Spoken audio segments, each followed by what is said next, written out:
As mentioned in that discussion, some propositions on the ballot came down to recent rulings from the Arizona Supreme Court. While it tossed the Invest in Ed initiative, the court cleared the way for voters to decide the future of Arizona's energy sources. Vanessa Barchfield reports. More solar, more savings. Vote yes on 127. Let's keep our electric bills affordable. Vote no on Prop 127.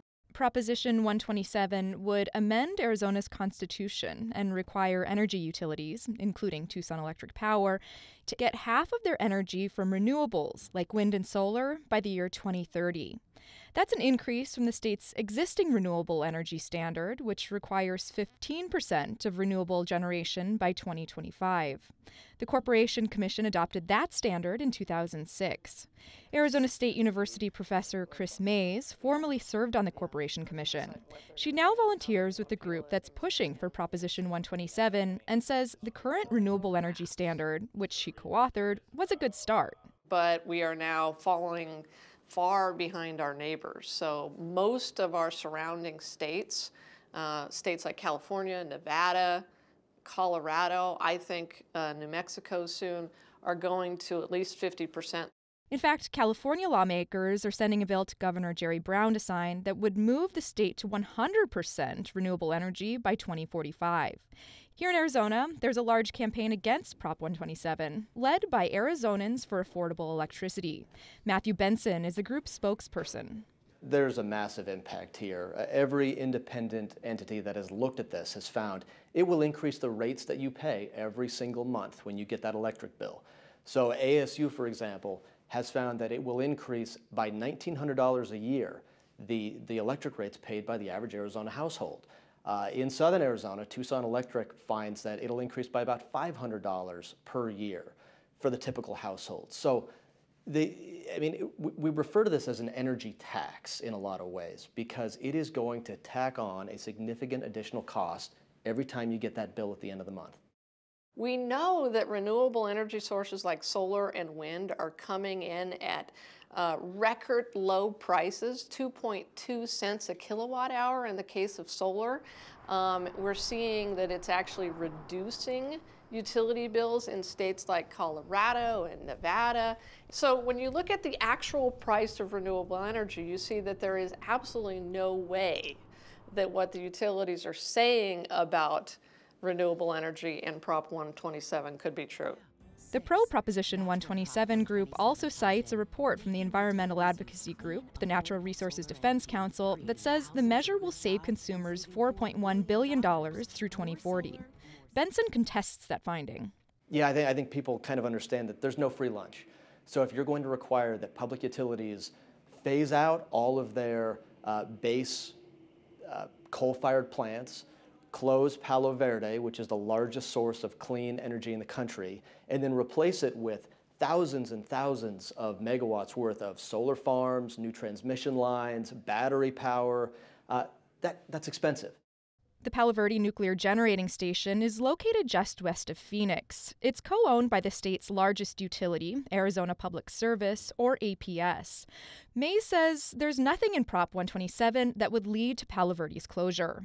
That nuclear power plant is going to stay there. It's going to live out its useful life. And these claims that APS are making that somehow this ballot initiative is going to result in the closure of Palo Verde are ridiculous. It's interesting. You know, the proponents of the initiative specifically wrote it to exclude nuclear power as a clean fuel. And that's interesting because, you know, the impetus for this ballot measure is climate change, right? Except Palo Verde is, again, the nation's largest source of carbon-free electricity. You wouldn't include nuclear because it's really not a renewable energy source. You know, the waste that comes from nuclear power sits for 700 years and doesn't degrade. It's zero emissions, but it's not renewable energy, and we did not include it in the original renewable energy standard. May says the state's utilities arguments against Prop 127 are similar to complaints made in the mid-2000s against the current renewable energy standards. The utilities all said, oh, it can't be done, commissioners. We'll never be able to afford this. It's too expensive. We'll never be able to do it. Technically, it's impossible. And of course, that all didn't come to pass. Turned out it wasn't too expensive. It was the right thing to do for Arizona. It's immensely popular with the people of Arizona. They want us to have a clean energy future. But Benson says this time is very different because the Prop 127 campaign is funded by San Francisco-based billionaire Tom Steyer, a major backer of progressive candidates and measures. This is not an Arizona idea supported by Arizonans. This is a California idea that is brought to us by a California billionaire.